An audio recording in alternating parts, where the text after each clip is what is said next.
dari studio STP channel Bang Cep berbagi mengabarkan untuk Anda terkait peristiwa informasi yang terjadi di sekitar Anda. Selamat menyaksikan.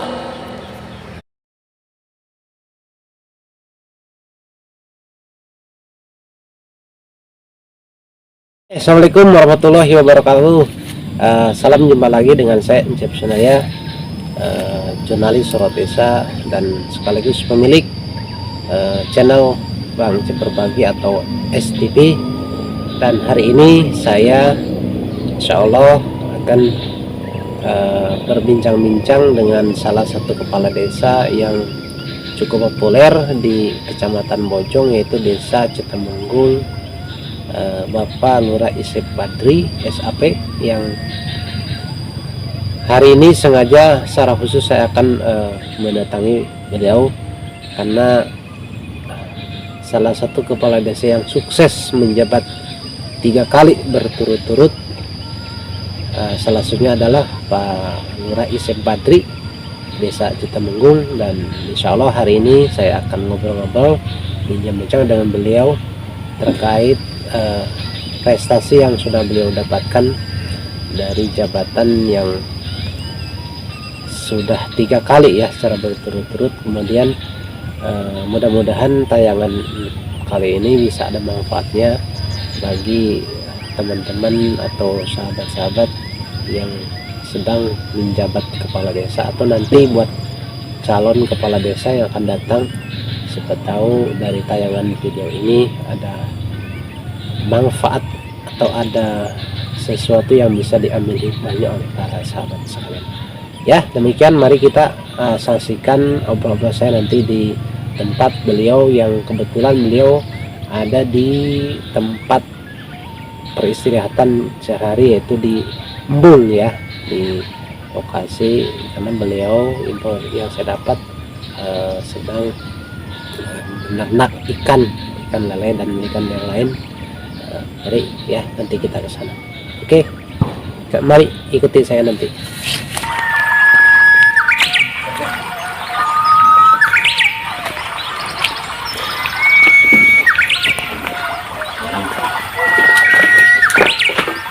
Hei, Pak Lurah, makan. Alhamdulillah nih.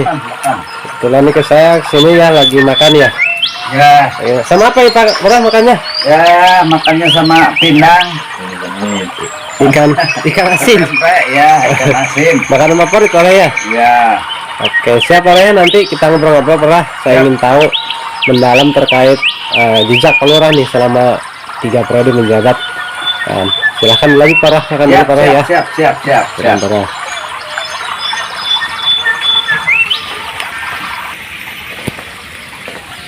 Ini pemirsa, ini lahan tempat Pak Lurah nongkrong ya, atau istirahat setelah melaksanakan aktivitas di kepala desa atau menjalankan tugasnya. Kalau tidak di rumah pasti ada di sini tempatnya, di Embung. Siap tadi ya, kita nanti lanjutkan obrol-obrolnya dengan Pak Lurah, bagaimana sepak terjang beliau dalam menjabat selama 3 periode dengan moto 3 landas yang saya tahu.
Assalamualaikum Barlah. Saya bertanya bagaimana Barlah cara membina hubungan atau harmonisasi dengan masyarakat dan masyarakat dan Untuk mempertahankan jabatan kita sampai terpilih menjadi 3 periode itu ada kiat-kiat ya.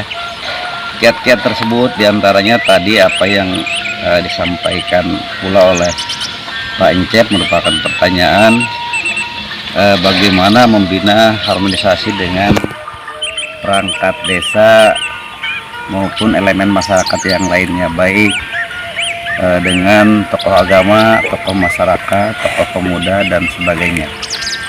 Tentu pertama untuk membina harmonisasi dengan perangkat desa. Perangkat desa merupakan bagian daripada instrumen pemerintahan desa yang berkecimpung melaksanakan kegiatan-kegiatan, baik itu kegiatan pelayanan maupun melaksanakan tugas-tugas yang diperintahkan oleh pemerintah maupun melaksanakan kegiatan-kegiatan yang justru menjadi kebijakan kita.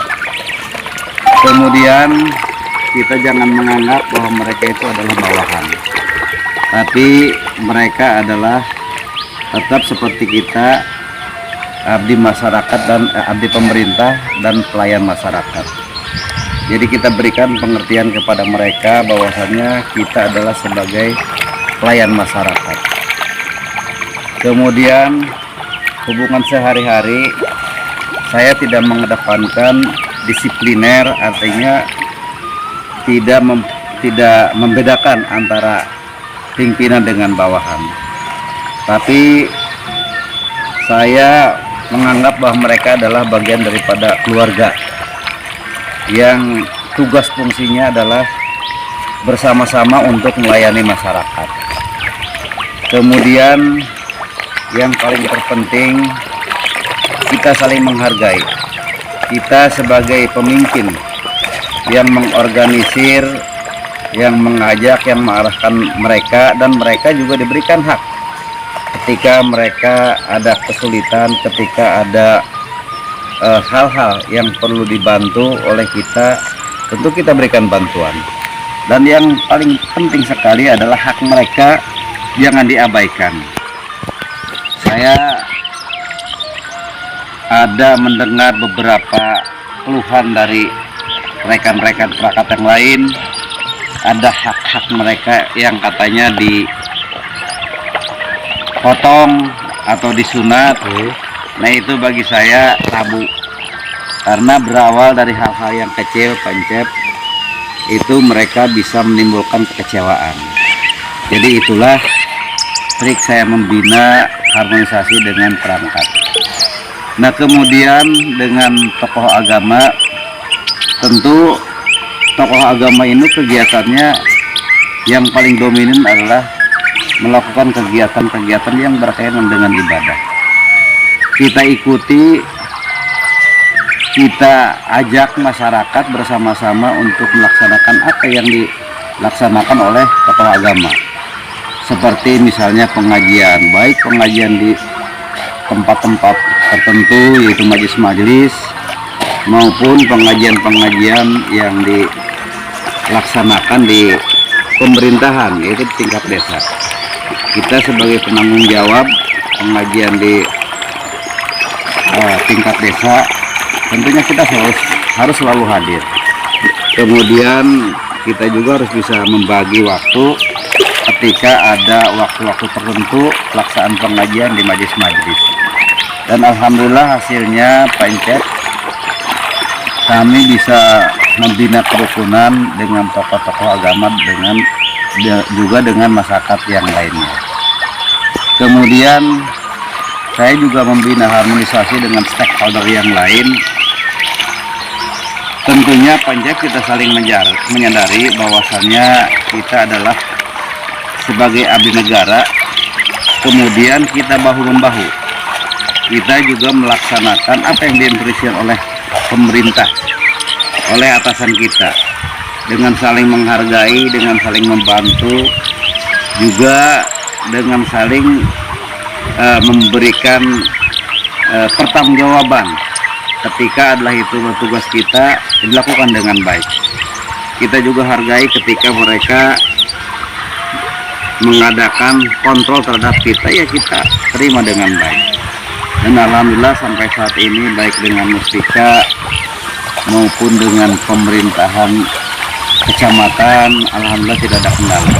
Nah, sehingga sampai saat ini di pemerintahan Desa Citemenggung selalu terjalin dengan baik, hubungan baik dengan masyarakat, tokoh agama maupun dengan stakeholder yang lain. Itu barangkali Pancar.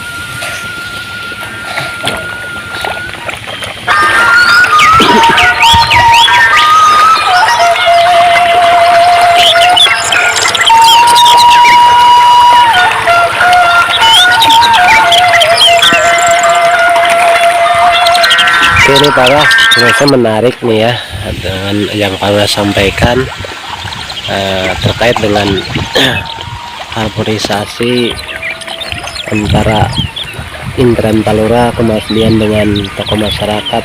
Itu sangat bermotivasi bagi saya, terutama kemudian bagi masyarakat di luar sana. Kemudian Pak nih saya ingin tahu juga nih, setelah Farwah berhasil membina hubungan dengan beberapa elemen, apa sih sebenarnya yang menjadi keuntungan yang bisa dirasakan oleh Farwah sendiri sampai dengan saat ini? Keuntungan yang diperoleh dari adanya interaksi antara internal dan eksternal. Lebih jelasnya hubungan dengan anak buah kita sendiri di pemerintahan desa, dengan stakeholder yang lain, juga dengan masyarakat elemen terkecil sekalipun, itu sangat luar biasa. Yang pertama Pancet, kita merasakan bahwa di dunia ini banyak saudara, tidak ada musuh. Itu yang pertama. Selanjutnya kita sebagai manusia, sebagai makhluk sosial, tentu tidak terlepas bahwa kita harus bersanding, harus bergabung dengan orang-orang yang saling membutuhkan. Nah, tentu kalau kita bicara politik itu sangat luar biasa, sangat berpengaruh, karena kita jabatan politis tentunya diangkat dan diberhentikan oleh masyarakat. Kemudian dengan kedekatan dengan masyarakat itu sebagai referensi, sebagai modal awal kita untuk menjajaki atau untuk melaksanakan di dunia politik. Karena dengan hubungan kita, dengan keakraban kita dengan masyarakat, dengan pemerintahan, kita ketika membutuhkan mereka untuk membantu kita itu tidak sulit Pancet. Dan alhamdulillah apa yang saya lakukan itu pun menjadi berkah buat saya. Walaupun memang saya tidak punya target untuk menjadi politisi yang besar, namun saya berharap bahwa hidup saya itu lebih bermakna. Terima kasih. Terus Pak Lurah, kalau dengan kemudian Pak Lurah juga sangat kooperatif nih yang saya tahu, antara dengan menjalin kerjasama dengan pihak-pihak lain atau stakeholder yang lain, baik dengan kepala desa, antar puspika maupun dengan dinas-dinas yang lain. Apa sebenarnya yang Pak Lurah lakukan ini dan tujuannya kemana nih? Karena yang saya tahu rata-rata di luaran sana banyak menghindari kadang-kadang apabila misalkan dengan pihak-pihak LSM, wartawan. Nah, tapi Pak Lurah yang saya tahu nih malah menghadapi, bahkan memberikan motivasi kebanyakan ke teman-teman LSM ataupun wartawan lain. Seperti apa nih pandangan Pak Lurah terkait hal itu? Yang pertama, kita tumbuhkan bahwa kita di dalam pemerintahan itu bukan saja pemerintahan desa, tapi di situ juga ada kontrol pemerintahan, baik itu kontrol formal maupun non formal. Karena saya menyadari bahwasannya media itu adalah bukan musuh. Media adalah mitra. Kenapa tidak?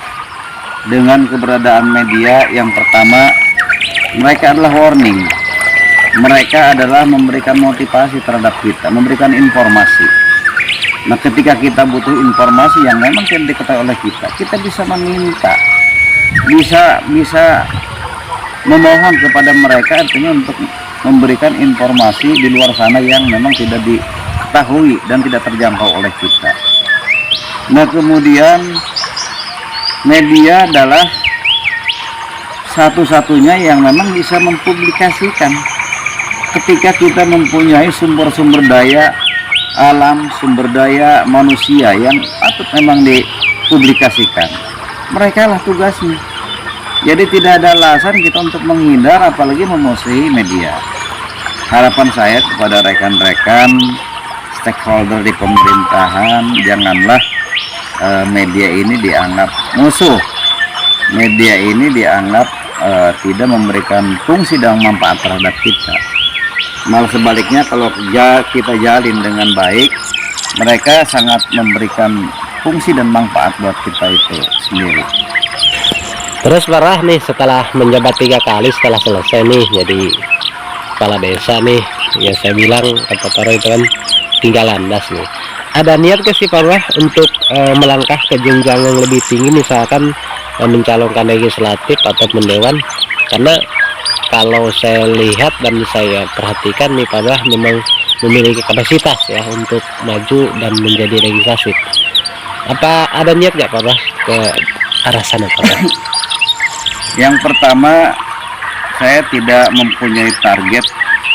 Saya sampaikan kembali ke Pancet, bahwasannya bahwa hidup ini, saya ingin menjadi hidup ini bermanfaat bagi saya. Kemudian saya juga tidak mempunyai target menjadi apapun yang memang target tersebut tidak bermanfaat buat saya. Tapi kalau saya dijadikan target, misalkan target jabatan politis, target jabatan-jabatan yang lainnya, ormas maupun apapun, artinya kita dibutuhkan, itu lain persoalannya Pancet. Tapi saya sekali lagi, saya tidak mempunyai target dan tidak ambisi untuk menjadi apapun, tapi saya menginginkan bahwa hidup saya bermanfaat dan bermartabat. Berarti sebenarnya belum ada niat Parah ya, atau belum ada terbayang gitu ya untuk menjadi legislatif, karena nih Parah nih memiliki kapasitas di persoalan ini atau di legislatif ini, karena bisa dikembangkan dengan apa yang Pak Lurah sekarang jabat, yaitu memiliki kepemimpinan yang menurut saya ini udah sangat bagus nih Pak Lurah. Pada intinya saya juga manusia normal, mempunyai keinginan yang lebih baik. Namun sampai saat ini saya menjalani aja Pancet. Saya itu melakukan tugas saya itu melayani masyarakat. Nah, ketika saya menjalani pelayanan ini, membina masyarakat ini, dirasa cukup manfaat oleh masyarakat. Ketika waktunya saya misalkan diharuskan memilih untuk memilih jenjang yang lebih tinggi, tadi yang disampaikan oleh Pancet menjadi dewan. Ya, kalau memang masyarakat yang saya pimpin merasakan ketika saya memimpin ada manfaatnya, ada gunanya buat masyarakat, ya tentu itu peluang yang harus diambil Pancet. Jadi saya kekhawatiran Pancet, kalau kita ambisi, keinginan menggebu-gebu dari sekarang, berandai-andai, bercita-cita, namun ketika kita melaksanakan kepemimpinan di desa ini tidak ada manfaatnya, terus tidak ada nilai kebaikannya buat masyarakat, tentu itu menjadi kesulitan. Saya menjalani aja bagaikan air mengalir. Nah, ketika waktunya masa jabatan saya sudah habis menjadi kepala desa, kemudian respon masyarakat pun nanti akan terdengar Pancep.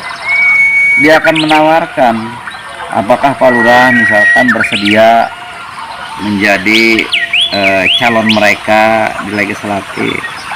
Nah, kita pun pertimbangkan Pancep. Tapi memang kalau itu lebih baik dan baik untuk semua, untuk saya maupun untuk masyarakat maupun untuk pemerintah, insya Allah walaupun tidak di tahun ini, tahun berikutnya, jika Allah mentakdirkan, jika Allah juga memberikan umur panjang dan sehat, insya Allah Pancep, saya juga manusia biasa yang mempunyai keinginan, yang mempunyai hasrat, yang memang untuk lebih berguna lagi di masyarakat maupun pemerintah. Berarti tergantung nanti ya Pak Lurah ya, setelah selesai pencalonan kemudian lihat masyarakat memang menginginkan Pak Lurah untuk menjadi dewan atau legislatif Pak Lurah ya intinya. Betul Pancep, betul. Terakhir Pak Lurah nih, dari pertanyaan saya nih, mungkin nih ada pesan-pesan Pak Lurah buat para kepala desa yang sedang menjabat atau nanti buat para calon kepala desa yang akan datang, supaya minimal bisa mengikuti jejak Pak Lurah yang sudah Pak Lurah lakukan sampai dengan saat ini kan sudah 3 periode. Apa motivasi buat para kepala desa dan calon kepala desa nanti yang ada di luar sana begitu Pak Lurah, siapa tahu nih ada manfaatnya buat ke depan buat mereka nanti Pak Lurah. Jika tadi pertanyaannya dari Pancep saran, sepertinya saya tidak berani Pancep ya.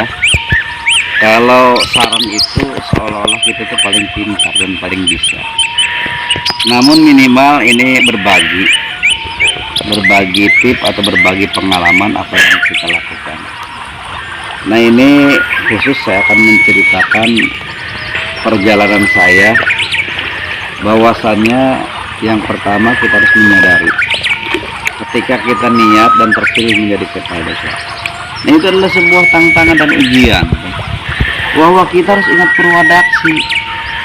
Kita itu berawal dari masyarakat. Ketika kita menentukan keinginan kita, yaitu mencalonkan kepala desa dan terpilih menjadi kepala desa, ingat purwadaksi bahwa kita adalah elemen masyarakat yang diberikan amanah oleh masyarakat dan pemerintah. Satu yang harus dijaga, yaitu bahwa kita pemimpin yang membawa amanah masyarakat. Tidak boleh sombong, tidak boleh takabur. Nah itu rekan-rekan, karena dengan sombong, takabur dan melupakan asal kita, purwadaksi kita, biasanya itulah yang menjadi kesan bagi masyarakat yang dianggap bahwa kita itu lupa kacang dengan kulitnya itu. Nah, kemudian setelah kita jadi pemimpin, tentu pimpinan itu bukan segalanya. Ada hak dan kewajiban. Hak kita adalah memberikan kalau mereka menghargai kinerja kita wajar, kalau mereka apresiasi. Tapi kewajiban kita juga harus melayani mereka. Bagaimana kita menghadapi melayani masyarakat dengan keadaan masyarakat yang homogen? Karena di kampung Pancep, masyarakat desa itu tidak semua pintar. Bahkan kalau diklasifikasi, yang pintar dengan yang kurang memahami permasalahan itu banyak. Barangkali yang belum memahami tentang permasalahan. Kalau saya mengatakan bodoh, saya berarti paling pintar. Tapi itulah Pancep. Dan yang paling sulit sebenarnya menghadapi itu bukan orang yang mereka ber-SDM tinggi ya, tapi justru menghadapi orang-orang yang memang di bawah rata-rata untuk mengenal dunia pendidikan dan pengetahuan. Jadi kita juga harus menggunakan hati. Jadi jangan mentang-mentang saya ini pemimpin, saya ini adalah kepala desa yang bisa berbuat seenaknya dan semaunya, itu tidak bisa.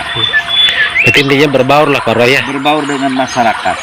Nah, masyarakat Pancep itu tadi yang saya sampaikan itu homogen, majemuk, yang bagaimanapun ada.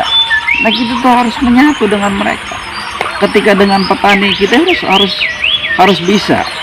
harus bisa mendalami dan menjiwai bagaimana keinginan, harapan dari petani itu sendiri.